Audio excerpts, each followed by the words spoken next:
Welcome to plus TV సకలం సమ్మేళనం.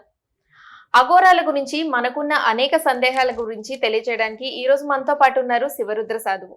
నమస్కారం అండి. నమస్కారం అమ్మా, చెప్పమ్మా. శివరుద్ర సాధువు అంటే అసలు అఘోరానా లేదా గురూజీనా? మీరు ఇలా మారడానికి అసలు కారణం ఏంటి? అంటే శివరుద్ర అనేది ఏంటంటే అమ్మా, మీరు అన్నట్టు ఈ మధ్య కాలంలో చాలామంది అడిగిన ప్రశ్నకి జవాబు అఘోరాల లేదా సాధువుల లేదంటే ఇంకేమైనా నాగ సాధువుల అన్న ప్రశ్న ఏంటంటమ్మా, వేషం అఘోరాలేదు.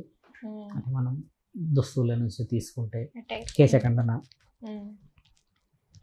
తత్వం వచ్చేసి అమ్మ, నేను చేసేది సాధన, శివ సాధనలో ధర్మస్థాపన గురించి నేను ఎక్కువ శాతంగా మాట్లాడుతుంటాను. ఎవరైనా కలిసినప్పుడు మాట్లాడినప్పుడు ఇప్పుడు మేమేందంటే అమ్మ, శివ సాధువులమని ఎప్పుడు చాలా గర్వంగా చెప్తూ ఉంటా.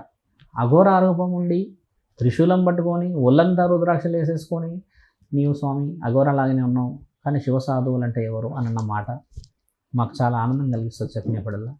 గురు సాధకులు ఎలా ఉంటారంటే అమ్మ, ఒక అఘోర వ్యక్తిత్వం ఒక సాధువుల వ్యక్తిత్వానికి వ్యత్యాసం మాట్లాడాలి. అఘోరాలు వచ్చేసి సమాజంలో ఉండకూడదు, వాళ్ళు వచ్చేసి దైవ ఆధీనమైన క్షేత్రాల్లో ఉండాలి.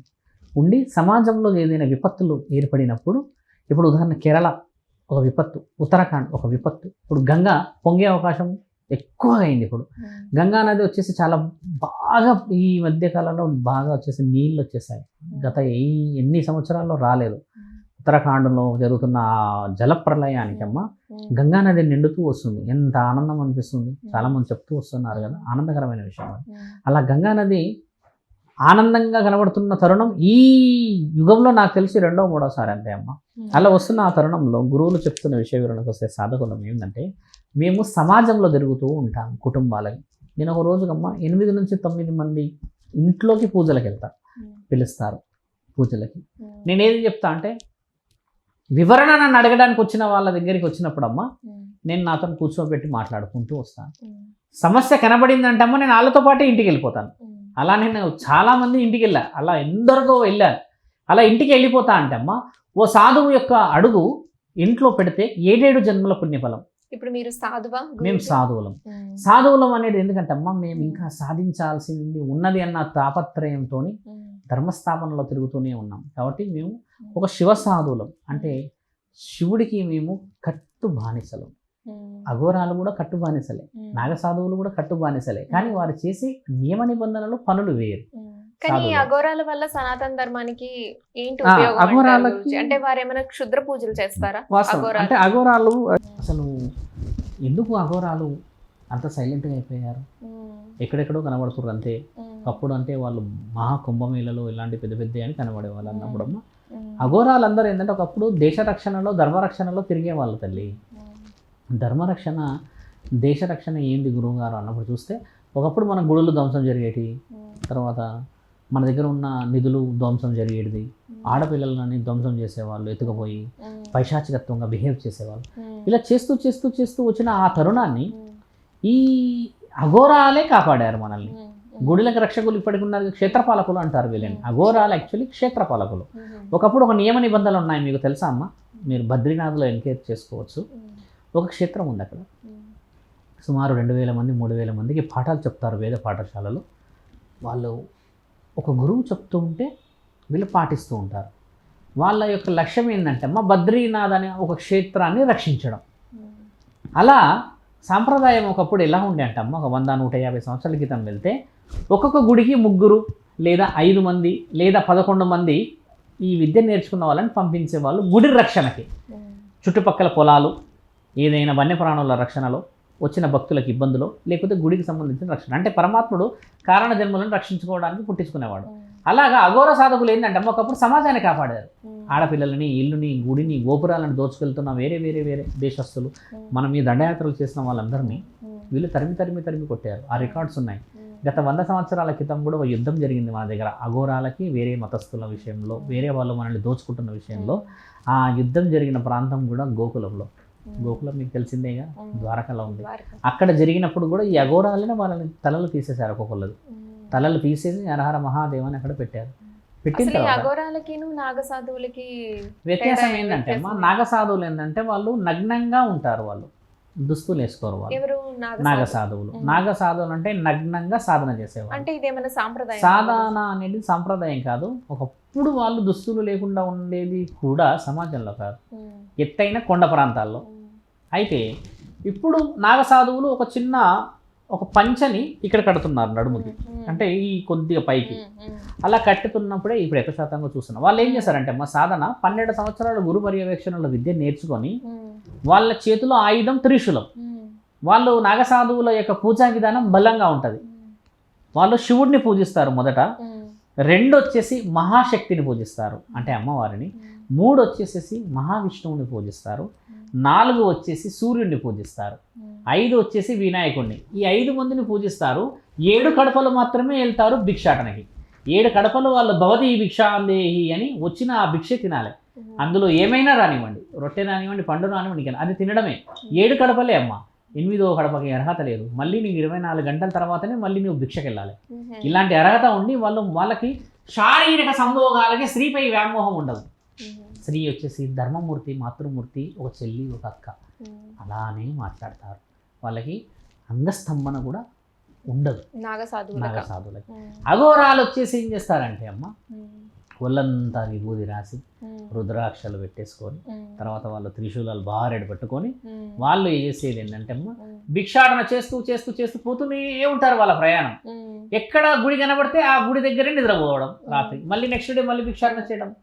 ఇలా ఎందుకు చేస్తున్నారు అంటే వాళ్ళు ఒక్కొక్క కడపలో ఉన్న అన్యాయం, ఒక్కొక్క కడపలో ఉన్న దుఃఖం, ఒక్కొక్క కడపలో ఉన్న బాధని భవతి భిక్షాందేహి అని ఆ భిక్ష రూపంలో స్వీకరించి పరమాత్ముడికి అప్పచెప్పుతారు.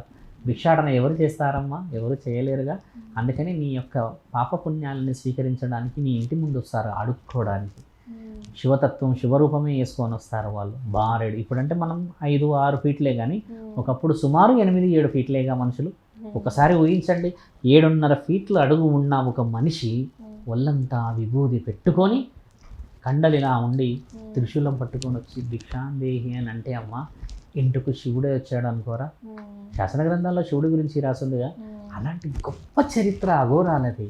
మీరన్న క్షుద్ర పూజలు చేసిన వాళ్ళు, మీరన్న ఇంకేది చేసేవాళ్ళంటే వాళ్ళు చేయరు. వీళ్ళంతా అమ్మ రూపంకి విలువ. మీరు అన్నయ్య అన్నారు స్వామి మీరు అఘోరానా అని, నేను ఒకవేళ అఘోరానే అనుకో అమ్మా, ఇలా ఉన్నాను, లేదమ్మా నేను నాగసాధువుని కాదు, నేను ఒక సాధువుని, నేను ధర్మ పర్యవేక్షణలో కుటుంబాలకు తిరుగుతుంటా అని చెప్పారు.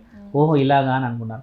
నేను ఇలానే ఉండి ఏదన్నా ఒక శ్మశానంలో కూర్చొని ఒక కొబ్బరికాయ లేపో, లేకపోతే ఒక అగరబత్తియో, లేకపోతే ఇంకేదైనా వెలిగించాను అనుకో, నన్ను అఘోరాలు క్షుద్ర పూజలు చేస్తున్నారే అని అంటారే. కానీ ఆయన గారు అఘోర కాదు కదా, ఆయన ఒక సాధువు కదా అని అనేంత దృష్టి లేదు ఈ రోజుల్లో.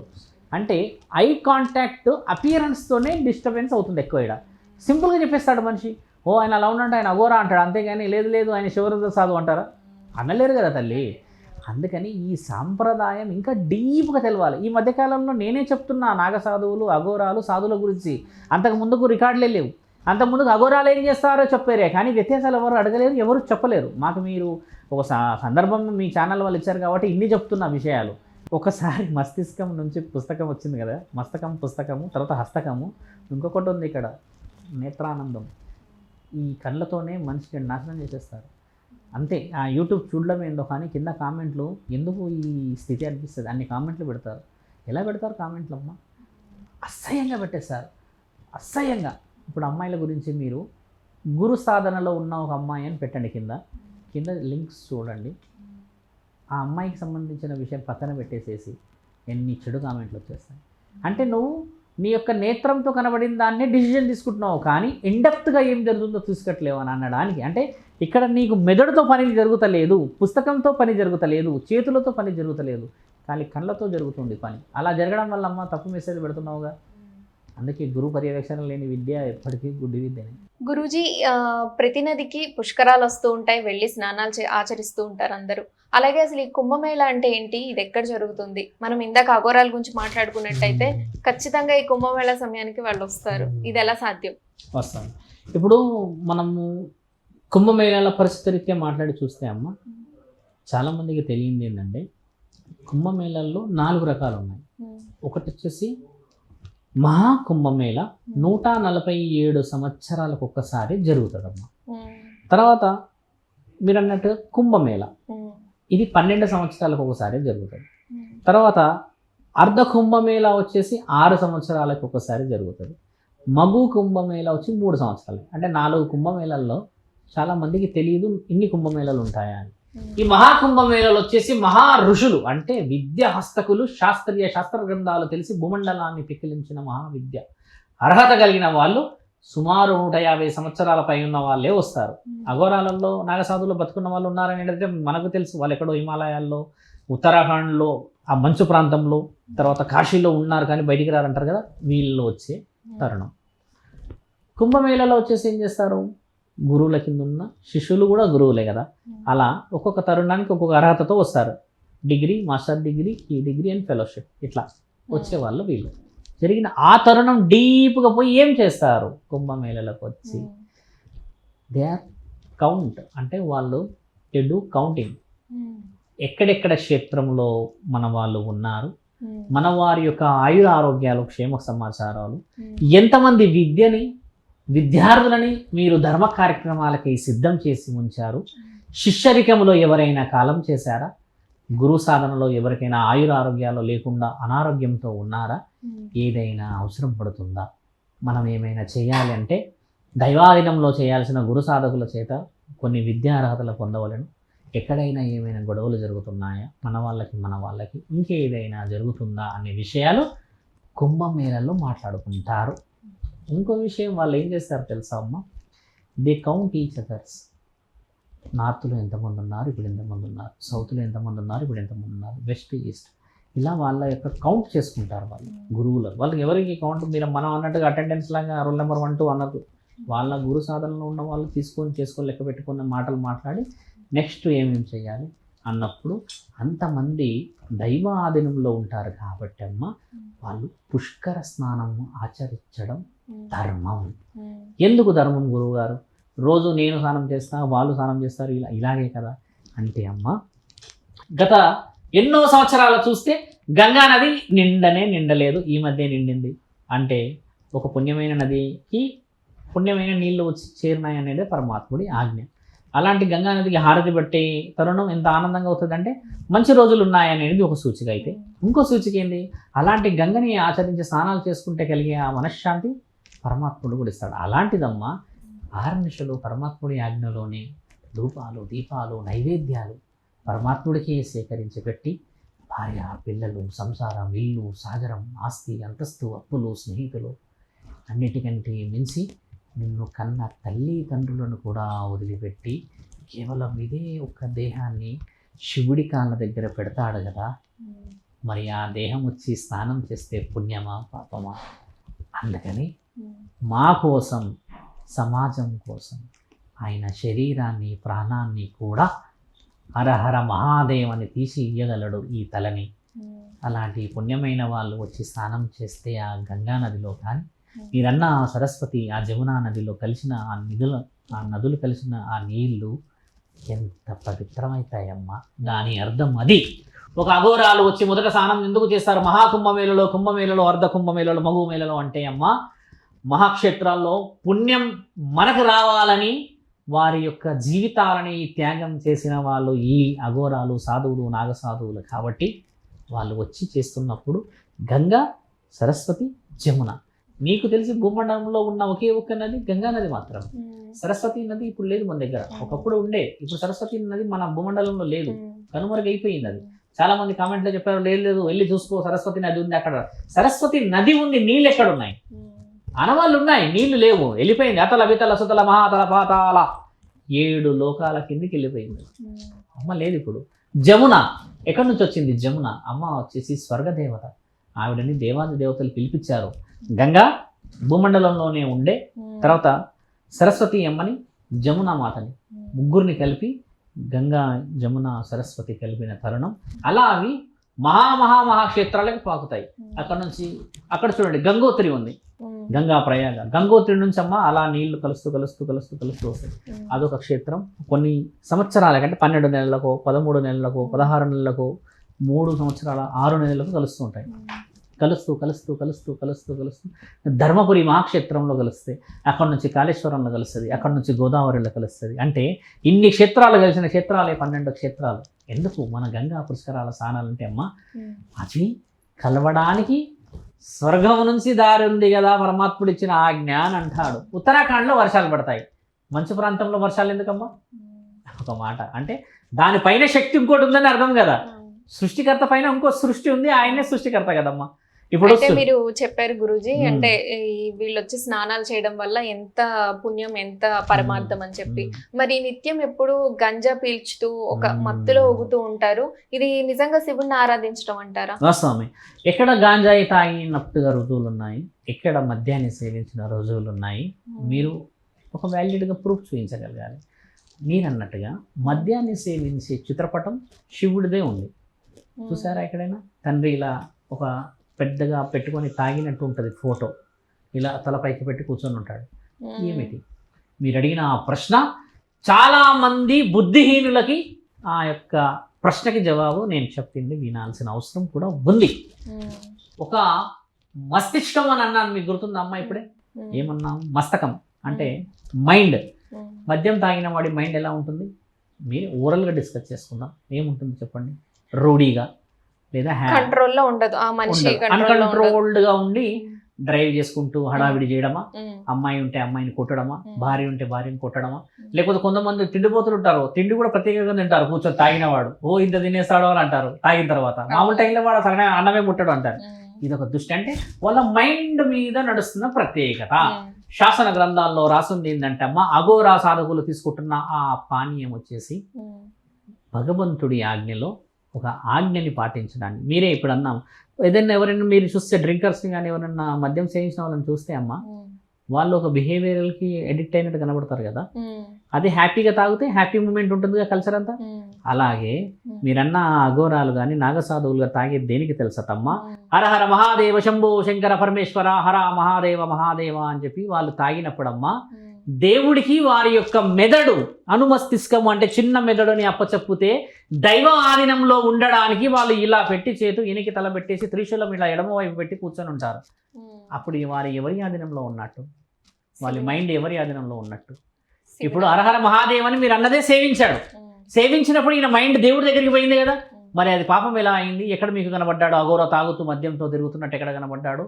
ముమ్మాటికి ఏదో వాస్తవం. ఆయన తాగుతుంది పరమాత్ముడి ఆజ్ఞ కోసం తాగాడు అనేది. ఆయన ఉండేది కొండ ప్రాంతము కాబట్టి, ఆయన ఉన్న మంచు ప్రాంతం కాబట్టి భక్తి ఆధీనంలో నేను నా శరీరాన్ని అదుపు తప్పించే బాధ్యతలని నా శరీరానికి వస్తాయేమో అని అన్నప్పుడు మీరు అన్నట్టుగా వాళ్ళు మద్యాన్ని సేవించేది లేదు. అదొక పానం, ధూమపానం, గాంజాయి అని అన్నారుగా అమ్మ. అలాంటిది అది స్వీకరించినప్పుడు వాళ్ళ అన్న ఆ పలుకు ఈ మెదడుని తింపుతున్నప్పుడు హర హర హర అని 3 సార్ల పరమాత్ముణ్ణి ఆయన గారి ఆత్మతో అంతరాత్మని కలుపుతాడు. ఆయన్నే పరమాత్మ. మరి వాళ్ళు ధ్యానంలో ఉన్నారుగా. తాగేసి వచ్చేసి ఎక్కడన్నా మీరు మేము అందరం ఇప్పుడు తిరుగుతున్నట్టు కనబడిందా? అది ముమ్మాటికి అవాస్తవం. చాలా మంది ఏమంటారు, తాగుతారు తిరుగుతారు. అరే షో మీ ద ప్రూఫ్స్. అయితే వీళ్ళు వందల సంవత్సరాలు బతకడానికి గల కారణం దైవారాధన అంటారు. ఆహార అలవాట్లు వాళ్ళు తక్కువ శాతంగా తింటారు, ఎక్కువ శాతంగా బాడీలో ఉన్న ఆర్గాన్స్ ని దైవారాధన వల్ల మనకి ఆయుష్ అనేది పెరుగుతుంది. అలా ఉండదు. దైవ ఆరాధనలో ఆయుష్ పెరగదు. మరి వీళ్ళు వందల సంవత్సరాలు బతకడానికి కారణం? ఎందుకంటే నేను పూర్తిగా మీకు జవాబు చెప్తే అర్థం కావచ్చు. తాబేలు గురించి మీరు వినే ఉంటారు, చూసే ఉంటారు. సముద్రం దగ్గర మనం నించున్నప్పుడు ఏదైనా చెరువు దగ్గర కొలను దగ్గర ఎన్నిసార్లు వస్తుందమ్మా తాబేలు బయటికి? ఒకసారి నువ్వు తాబేలు చూసావు, మళ్ళీ ఎంతసేపు తర్వాత ఎదురు చూడాలి దాని గురించి? చెప్పండి, మామూలుగా ఓరల్గా చెప్పండి. సుమారు ఒక 40 minutes, హాఫ్ అన్ అవర్ లేదా 1 hour అదే తాబేలు వస్తుందని చెప్పలేము, మళ్ళీ అలా చాలా ఉంటాయి కదా. అయితే ఒక తాబేలకు గుణగణాలు ఏంటంటే అమ్మ 4 గంటలు కానీ 5 గంటలు కానీ 6 గంటలు కానీ ఊపిరి పీల్చుకొని ఒకసారి పైకి వచ్చి గాలి తీసుకొని లోపలికి వెళ్ళిపోతుంది, అది మళ్ళీ రాదు పైకి. మరి ఒక అఘోరాలు ఎందుకు అన్ని ఏళ్ళు బతుకుతారు అనడానికి ముఖ్యమైన ఏంటంటే అమ్మ శ్వాస మీద ధ్యాస.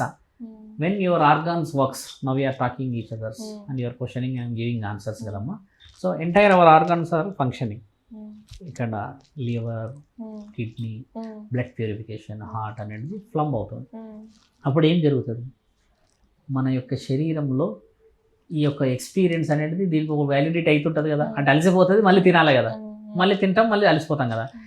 విద్య నేర్పించిన వాడికి ఈ ఊపిరి మీద సాధన నేర్పించినప్పుడు ఏమవుతుందంటే అమ్మ ఒక్కసారి ఊపిరి పీల్చుకుంటే 3 గంటలు 4 గంటలు 5 గంటలు కూడా వాళ్ళు దాన్ని ఆపగలుగుతారు. నీళ్ళల్లో చూసారా కొంతమంది ఇలా ఉంటారు, మీరు నీళ్ళల్లో కూడా చూసి ఉండొచ్చు కదా, ఋషులు కొంతమంది నీళ్ళల్లో ఉంటారు కదా అని చెప్పి. వాళ్ళు ఊపిరి పైన సాధన చేసినప్పుడు ఈ లోపల ఆర్గాన్స్ పనిచేయవమ్మా, అవి వెరీ లెస్ వర్క్ చేస్తాయి. అందుకని వాళ్ళకి హెల్త్ వ్యాలిడిటీ ఎక్కువ రోజులు ఉంటుంది ఫిజికల్గా. అందుకని అన్ని సంవత్సరాలు బతుకుతారు వాళ్ళు. అంటే ఊపిరి మీద ఉండడం వల్ల వారు లావుగా కూడా ఉండరు. అఘోరాలు మీరు చూడండి చాలా స్లిమ్మే ఉంటారు, ఫిట్గా ఉంటారు. అంటే వారి యొక్క సాధన ఏంటంటే ఎక్సెస్ ఫ్యాట్, ఆహారం ఎక్కువ శాతంగా చూస్తే అమ్మ భిక్షాటన చేసే తింటారు తల్లి. చాలా శాతంగా చూస్తే భిక్షాటనలో కాశీ లాంటి క్షేత్రంలో మీరు గమనించి చూడండి, వాళ్ళందరికీ ప్రత్యేకమైన భోజనం ఉంటుంది కాశీలో. కొంతమంది ఇప్పుడు రొట్టెలు తింటున్నారు, కొంతమంది వేరే వేరే తింటున్నారు. కానీ ఒకప్పుడు నియమ నిబంధనలే వేరు తల్లి. తినేది 2 పూటలే తినాలని, 1 పూటే తినాలి, మిగతాదంతా కళ్ళు మూసుకొని ధ్యానంలో ఉండాలని, ఊపిరి మీద పట్టు సాధించాలి అని. మాంసాహారం తింటే మానవ శరీరమే అఘోరాలు తింటున్నారు కదా, ఎందుకు తింటున్నారు అనే విషయ వివరణ లోపలికి వెళ్ళి చూస్తే అది తినడానికి గల కారణాలు కూడా ఏంటంటే 24 రోజులు ఆకలి కాదు వాళ్ళకి ఒకసారి తింటే. 24 రోజులు ఆకలి నీ బాడీలో పనిచేయవు ఆర్గాన్స్ మిగతాయన్ని. అంటే నీ వ్యాలిడిటీ పెరిగినట్టే కదా. అలా వారి యొక్క జీవన శైలి మార్చుకుంటారమ్మ వాళ్ళు. గురుజీ, మనిషి మరణించేటప్పుడు, ఆత్మవియోగం చెందేటప్పుడు అసలు శరీర ఘోష ఎలా ఉంటుంది మరణించేటప్పుడు? ఒక మనిషి నన్ను అడిగితే అమ్మ, ఈ యుగంలో ఉన్నాం కాబట్టి శరీర ఘోష చూసి చావకూడదు. యాక్సిడెంట్ అయ్యో, లేకపోతే ఏదో సుసైడో, ఇంకా లేకపోతే ఏదన్నా చేసి చనిపోతారు కదమ్మా, అలా చనిపోకూడదు. ఒక ఆత్మఘోష అన్నారు కదా మీరు, ఆత్మఘోష అనేది కనబడనేది తల్లి. కనబడేదల్లా బంధుత్వం, బాంధవ్యం, విలువలు. ఇప్పుడు నీ కన్న వాళ్ళ ముందే నువ్వు చనిపోయావు అనుకో, అంతకంటే దౌర్భాగ్యమైన ఘోష ఉంటుంది ఎక్కడన్నా? ఓకే, శరీరాన్ని అయితే నువ్వు వదిలేసావు, కానీ నీ ఆత్మని పరమాత్ముడి దగ్గర సమాధానం చెప్పడానికి అయితే ఒకటి ఉంటుంది కదా. అప్పుడు నువ్వు సమాధానం చెప్పలేక సిగ్గుతో తిరుగుతావుగా, మరి అది కూడా ఒకటి ఉంది కదా. అంటే నువ్వు ఇక్కడ ఓడిపోయావు కాబట్టి సమాధానం చెప్పలేక తిరుగుతున్నావు. ఇప్పుడు మరణం అనేది నన్ను అడిగితే అమ్మ, పరమాత్ముడు గత జన్మలో చేసుకున్న పాపపుణ్యాల రీత్యా నీకు ఇస్తాడు. కొందరిని మోసం చేసినప్పుడు జరిగేది, యాక్సిడెంట్స్ కూడా జరుగుతాయి, కొందరు ఊరేసుకుంటారు, కొంతమంది మాధ్యం కానీ ఈ ట్యాబ్లెట్స్ వేసుకొని చనిపోతారు.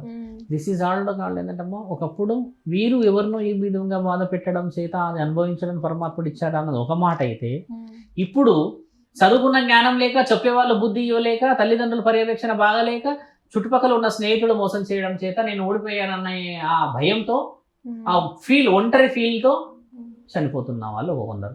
యాక్చువల్లీ ఏంటంటే ఇలా చనిపోయినా అలా చనిపోయినా పరమాత్ముడి ఆజ్ఞతోనే చనిపోతారు. కానీ పరమాత్ముడు ఎక్కడ నీవు ఆత్మహత్య చేసుకొని చనిపోవాలని రాసలేదమ్మా, ఎక్కడా లేదు తల్లి. ఇదంతా ఆత్మహత్య చేసుకోవడం నీ క్షణిక నిర్ణయం.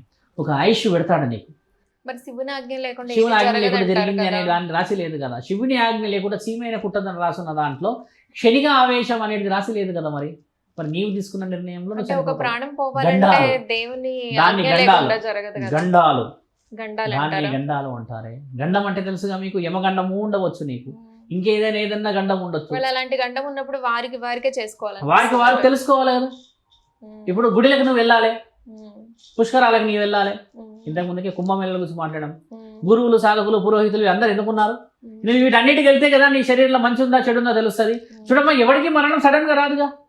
ఇప్పుడు నాకైనా నీకైనా మరణం, నాయన శివరుద్ర కరెక్ట్గా 13వ తారీఖు రోజు నేను తీసుకెళ్ళిపోతా 1 గంటలకని చెప్పడు కదా. నీకు కొన్ని హెచ్చరికలు ఇస్తాడు కదా, ఆరోగ్యం బాగాలేకపోవడమో, లేకపోతే ఇంకేదైనా నొప్పో, లేకపోతే ఇంకేదైనా సూచన. మీరే అన్నాడు ఆత్మఘోష. ఈ యొక్క శరీరాన్ని వదిలేటప్పుడు ఏంది అని అన్నప్పుడు, నీ శరీరాన్నే పరమాత్ముడు తీసుకెళ్ళేటప్పుడు నీకు రుజువులు ఇస్తాడు కదా. ఇప్పుడు చూడమ్మా, 70 సంవత్సరాలకు ఒక వ్యక్తి చనిపోతే, ఇంకో వ్యక్తి వచ్చేసి 7.5 సంవత్సరాలకు చచ్చిపోతాడు, ఇంకో వ్యక్తి వచ్చేసి 17 సంవత్సరాలకు 27 ఏళ్ళకు చనిపోతాడు. ఇవన్నీ పరమాత్ముడు రాసిన ఆజ్ఞలతో చనిపోతాడు. కానీ ఏ పరమాత్ముడు కూడా పూర్తి శిక్షలు అనుభవించని చంపడు. ఇదైతే విషయమే కదా, చావు వచ్చినా ఎదుర్చిన. అలాగా నువ్వు అమ్మాయి నన్ను ఒక చిన్న విషయం ఏదో అన్నది కదా అని చెప్పేసేసి టాబ్లెట్స్ తీసుకొని చనిపోవడం అనేది నీ పొరపాటు, క్షణిక నిర్ణయం. కానీ నీవు క్షణిక నిర్ణయం ఆ టాబ్లెట్లు వేసుకోకుండా చనిపో, నీ ధైర్యం సరిపోతుందా చూస్తా. అట్లా నువ్వు చనిపోయావు అంటే అమ్మ, అది శివుడు ఆయన. నువ్వు చనిపోతున్నప్పుడు మద్యంలో ఉంటున్నావు, నువ్వు చనిపోయినప్పుడు నిద్రలో ఉంటున్నావు, నువ్వు చనిపోయినప్పుడు మత్తులో ఉంటున్నావు, నువ్వు చనిపోయినప్పుడు శరీర కోశ ఎందుకు ఉండదు? ఖచ్చితంగా మేము ఈ మధ్య ప్రత్యక్షంగా చూశాను. మీకు గుర్తుందా అమ్మ, ఒక దగ్గర యాక్సిడెంట్ అయింది తాడుబందులో. ముగ్గురు బిడ్డలు, కొడుకులు అది ముగ్గురు పిల్లలు ఇక్కడ స్నేహితులు. హైదరాబాద్లో. హైదరాబాద్ తాండూరు తాడుబందరు. తాడుబంది. అది కొంచెం కర్ర ఉంటుంది రోడ్డు. ఆ అబ్బాయిలు ముగ్గురు పండగ రోజు సంక్రాంతి అప్పుడు బండి ఆ పల్సర్ని టర్న్ చేయలేకపోయారు. ముగ్గురు ఉన్నారు. టర్న్ చేయలేక డైరెక్ట్ హిట్ అంటే డివైడర్ హిట్ అయ్యారు. వాళ్ళు కొట్టుకునవడం వల్ల ఈ ముగ్గురు ఎగిరి అటువైపు జంప్ అయ్యారు. అంటే చిన్న డివైడర్ గుద్దుకోగానే అటు జంప్ అయిపోయారు కంట్రోల్ కాక. సన్నగా ఉన్నారు పిల్లలు. ముగ్గురి మీద నుంచి డీసీఎం వెళ్ళిపోయింది. ఎగ్జాక్ట్లీ డీసీఎం వచ్చింది, డీసీఎం వెళ్ళిపోయింది. You can see in Google also, అది యూట్యూబ్లో ఉండొచ్చు నాకు తెలిసి. టక్కున వెళ్ళిపోయింది, బొక్కలన్నీ ఇరిగిపోయినాయి. ఇద్దరు అక్కడే ప్రాణం తీస్తే ఇంకొక వాడు వెనకాల ఉన్నవాడు ఒక అబ్బాయి కాలం చేయలేడు. అబ్బాయికి ఇక్కడ నుంచి గీరికపోయిందంట. ఇట్లా యాక్సిడెంట్ బలంగా జరిగి బొక్కలన్నీ ఎముకలు తెగిపోయినాయి. అమ్మ హాస్పిటల్, గాంధీ హాస్పిటల్ పెట్టారు. కళ్ళు ఒకవైపే తెరిచి ఉన్నాడు, రెండో వైపు తెరవలేడు. అమ్మ వచ్చింది, బంధువులందరూ వచ్చి ఏడుస్తూ చూస్తున్నాం. ఈయన గారిని అడిగారు. ఈయనకి మాట కూడా ఇటువైపు నుంచి దెబ్బ పడ్డది, మాట్లాడడానికి రావట్లేదు. కానీ ఈ చేతి ఒకటి ఇలా స్పర్శిస్తూ ఉంటే డాక్టర్స్ అడుగుతారుగా, అమ్మ ఏం జరిగింది, ఎలా జరిగింది, అసలు ఎందుకు, ఇప్పుడు ఏంది అంటే వాళ్ళ అమ్మని దగ్గరికి పిలిచి ఏమన్నాడంట, అమ్మ నన్ను చంపేయమను అని అన్నాడంట. వాళ్ళమ్మ గట్టిగా గుండెలు బాదుకొని ఏడుస్తుంది. ఎందుకు, ఏమైంది అని అంటే ఒంట్లో ఒక ఎముక కూడా యాక్టివ్గా లేదు, అంత చూర అయిపోయిందంట. అంత మైక్రో లెవెల్లో. అంటే ఆ నొప్పి భరించలేకపోతున్నాడు. చంపేస్తే అయిపోతుంది కదా అని అంటే, అమ్మ ఆ బాధ, మీరన్న ఘోష, ఆ అబ్బాయి అక్కడ టర్న్ కరెక్ట్ చేసినుంటే వెళ్ళిపోయేవాళ్ళుగా, ముందుకు పోయేవారు కదా. మీరు అన్నిటి ఇది నిర్ణయాలు. ఆ అబ్బాయికి బండి పర్ఫెక్షన్ రాకపోవడం చేత జరిగినది. ఇదంతా ఎవరు చేశారు? క్షణికంగా నువ్వు ఆలోచించావా? ఆ అబ్బాయిని తర్వాత 3 రోజులకు 3 days చనిపోయాడు. ఆ అబ్బాయి ఇలా కింద కొడుతున్నాడు అంట చంపేయమని. అంటే నోట్ చెప్పడానికి కూడా రావట్లేదు. ఆ తల్లికి ఎంత బాధ, తండ్రికి ఎంత బాధ. నీవన్న ఆత్మఘోష అదే. నీ ముందు నీ వాళ్ళే చనిపోతే కలిగిన నొప్పి చాలా తీవ్రమైనది. ఆత్మఘోషలే అవమ్మ. ఆత్మఘోషలు ప్రత్యేకంగా పిలిచి, ప్రత్యేకంగా కనబడి నిన్ను చంపేస్తా అని త్రిశూలంతో పెట్టు, నేను చంపేస్తా అని చాకులు పెట్టవు. నీ శరీరంలోకి నీవు వెళ్ళలేకపోతావు కదా, అదే ఆత్మఘోష. ఒకసారి నీ శరీరంలో చూడు, ఆ అబ్బాయికి అంత యాక్సిడెంట్ అయింది, మళ్ళీ వెళ్ళలేకపోయాడు, ఎందుకంటే ఇట్ ఈస్ అన్ఫిట్. ఎలా వెళ్తాడు? అలాంటిదే కదా ఆత్మఘోష. ఎవరైనా సరే అమ్మ అడుక్కునేవాడైనా సరే బతుకుండాలి, ఎక్కడో అయినా బతుకుండాలి. పరమాత్ముడు తీసుకెళ్తాడు. 1000 ఏళ్ళు బతికినా ఈ భూమిలోకి వెళ్ళాల్సింది నువ్వు. కానీ ఒక కారణం చేతే నిన్ను పుట్టించాడు ఆయన. 140 కోట్లు కేవలం భారతదేశమే, 770 కోట్లు వచ్చేసి మొత్తం ప్రపంచం మొత్తమే. అందరి మరణాలు చూసేవాడు, ఎవరెవరికి ఏమి ఇయ్యాలో తెలియదు అమ్మ. అలాగే నిర్ణయాలు తీసుకుంటావు. అమ్మాయి అన్నదని, అమ్మ అన్నదని, తిట్టిందని, కొట్టిందని. We don't take any judgements అమ్మా. మనం గురూజీ, మీరు హిమాలయాల్లో తపస్సు చేస్తున్నప్పుడు మీకు కలిగిన అనుభవాలు ఏంటో మాకు వాస్తవమే. అనుభవ రీత్యా మాట్లాడుకుంటే అమ్మ మేము చాలా డీప్గా డిస్కస్ చేయాల్సిన అవసరం. కాశీ క్షేత్రంలో సుప్రసిద్ధులమే మేము, అన్ని విషయాల్లో ముందుకు వెళ్తూ ఉంటాం. ఉత్తరాఖండ్ మహాపుణ్యక్షేత్రాల్లో నేనేంటంటే అమ్మ, పరమాత్ముడి ధ్యానాన్ని రాత్రి అంతా చేస్తాను. ఇప్పటికి కూడా ధ్యాసలో కూర్చొని అనుభవం చేస్తూ ఉంటాం. ఒకే విషయం కొందరికి వినబడుతుంటాయి, కొందరికి కనబడుతుంటాయి అనేది కలిగిన మహా అద్భుతమైన ఒక సంఘటన ఏంటంటే అమ్మ, బ్రతికి ఉన్న ఈ శరీరం హిమాలయాలకి వెళ్ళకూడదమ్మా. ఇదే మేము చెప్పే ఒక చిన్న అమూల్యమైన విషయం. ఈ శరీరంతో హిమాలయాలకి వెళ్ళకూడదు ఎప్పుడు కూడా. ఎందుకంటే హిమాలయాలని ఒక పవిత్రమైన స్థలం. అక్కడికి వెళ్ళినాక నిన్ను బ్రతికి వెనక్కి తీసుకురాలి. ఒకసారి ఆలోచించు. నీ గోల్ ఉంది 100 కోట్లు సంపాదించాలని. 100 కోట్లు నువ్వు టక్కున చూసావనుకో, తర్వాత నీ ప్రాణం ఆగిపోయింది అనుకోండి, ఆ 100 కోట్లు నీవు అనుభవించగలవా? నేనేమంటా అంటే ఆ 100 కోట్లు సంపాదించడానికి కష్టపడాలి, తర్వాత నీ నుంచి తరాలు తినాలే, ఆ పుణ్యాన్ని సంపాదించాలి. హిమాలయాల్లోకి వెళ్ళిన ఏ ఋషువు తిరిగి రాడు, ప్రాణమే పోతుంది. హిమాలయాలకి మేము ఉత్తరాఖండ్ దాకా వెళ్ళి అక్కడున్న మధ్యమహేశ్వర్, తర్వాత వచ్చేసి అక్కడున్న బాబా భైరవనాథ్, తర్వాత ఇటువైపు చూస్తే అమ్మ పాండవులు వచ్చినది కేదార్నాథ్. ఇలా 5 క్షేత్రాల దివ్య దర్శనం చేసుకున్నామంటే హిమాలయాలను దర్శనం చేసుకున్న వాళ్ళం. ఆ తర్వాత హిమాలయాలకి, తర్వాత అక్కడ నుంచి స్వర్గానికి దారి ఉందని అంటారు కదా. ఇలా మహాపుణ్యక్షేత్రాల దగ్గరికి అమ్మ దర్శించుకోవడానికి వెళ్ళాలి, కానీ అనుభవం కోసం వెళ్ళిన ఋషులు కాలం చేశారు. సాధించడానికి వెళ్తారు కొంతమంది. యోగ విద్యలో శక్తులు, జ్ఞానం విపరీతమైనది, శక్తులు నాకు అమావాస్యకి పౌర్ణమికి ఏదైనా వివరణ రావాలి వెళ్ళిన వాళ్ళు తిరిగి రాలేరు. అక్కడికి వెళ్ళాలి అంటే తనువు చాలించడానికి వెళ్తే డైరెక్ట్గా శివుడి ఒడిలో పడతావు. అన్న ఒక ఉద్దేశంతో వెళ్తారు. ఉద్దేశంతోనే అలా వెళ్ళిన వెళ్ళాలి. వాళ్ళు తిరిగి మళ్ళీ రారు. తిరిగి రావడానికి అయితే ఒక్కసారి హిమాలయాలకు వెళ్ళి తిరిగి వచ్చాడు అంటే వాడు దురదృష్టవంతుడే. ఎందుకంటే పరమాత్ముడి ఆజ్ఞ లేనట్టే, మనకి అప్రూవల్ రానట్టే, ఇక హెచ్ఆర్ అప్రూవల్ రానట్టే పైన ఉన్న దానికి. హిమాలయాలకి మేము వెళ్ళలేదు గతంలో, ఎప్పుడు వెళ్ళాలని మాకు లేదు. ఉన్న ఈ భాగ్యనగరం తిరుగుతున్న ఇదే మాకు హిమాలయాలు. ఇప్పుడు ఉత్తరాఖండ్ కడుతున్నాము. మీలాంటి ఒక యాంకర్ అమ్మి అడిగింది మమ్మల్ని, స్వామి ఓ కేదార్నాథ్ గురించి చెప్తూ వస్తున్నారు, కొండ ప్రాంతం అదంతా, మంచు ప్రాంతం అదంతా, ఇంత పెద్ద పెద్ద కొండ చెరికలు పడతాయి, అక్కడ చల్లగా ఉంటుందంట, ఈడ మీరు అంత పెద్ద కొండ మీద కడుతున్నారు, ఈడ గాలి లేదు అని అంటుంది నాకు. అంటే ఆవిడ వచ్చినప్పుడు గాలి లేదు అంటే ఆవిడ అడుగుతున్న సందర్భం. నేనన్నా, అమ్మ వీడికి రావాలి, చల్లగా మంచి ఉండాలంటే అవుతుందా, ఎలా చేయాలి అని అంటే నవ్వుతుంది. చెప్పండి స్వామి, ఎందుకంటే అడుగుతారు కదా, అక్కడ ఉన్న ప్రత్యేకత వేరు, ఇక్కడ ఉన్న ప్రత్యేకత వేరు. అంటే అక్కడ ఏముంటుందమ్మా అని అడిగిన. చాలా చల్లగా ఉంటుంది కదా అంటే, నువ్వు నిండుగా సౌభాగ్యవతిగా చల్లగా ఉండాలని ఈ గుడి కడుతున్నామ్మా. అక్కడ పోయిన వాళ్ళు కుటుంబాలను కోల్పోతారు, ఆ ఇల్లు ఎంత బాధపడుతుంది, ఆ ఇల్లు బాధపడకూడదు. అక్కడ ఉన్న ఆ మంచు, అక్కడ ఉన్న ఆ చల్లదనం, నీలాంటి ఆడపిల్లలు, నీలాంటి కుటుంబాల ఇంట్లల్లో ప్రతి ఇంట్లో ఆ చల్లదనం రావాలి, అదే నా కోరిక, ఒక శివరుద్రలాగా అని అంటే ఇలా చేతులు పెట్టి సైలెంట్గా కూర్చుండిపోయింది ఆవిడ.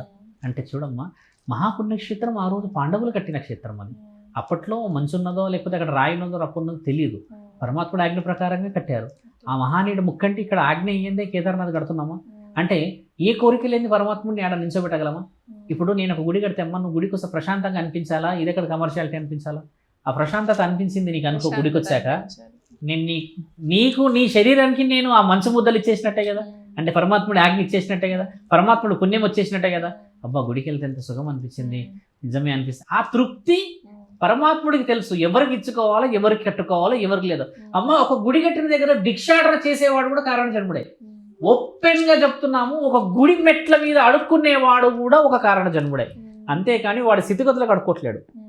నీవు అడగగలవా భిక్ష? నేను అడుగుతున్న భిక్ష. ఇంటికి వెళ్ళి భవిత భిక్షాందేహి అంటే వెళ్ళవయ్యా అని ఒకటి అంటే ఒకటి పిలిచి అన్నం పెడతాడు, కాళ్ళు కడుగుతాడు. చూడమ్మా, భిక్ష అనేది అడిగేవాడు ఒక కారణం చేత పరమాత్ముడి ఆజ్ఞతో పోతాడు. అందరూ అడగరమ్మా భిక్ష. అందుకని మీరు అన్న ఆ క్షేత్రం విషయం చెప్తూ ఉన్న సందర్భం, హిమాలయాల్లో అనుభవం కోసం ఏ ఋషులు కూడా వెళ్ళలేరు, వెళ్ళి అలా ఒక కోరిక కోసం తిరిగి రారు. అంత పెద్దగా అన్నీ తెలుసుకుంటే మానవ శరీరానికి విలువ ఉంటుంది.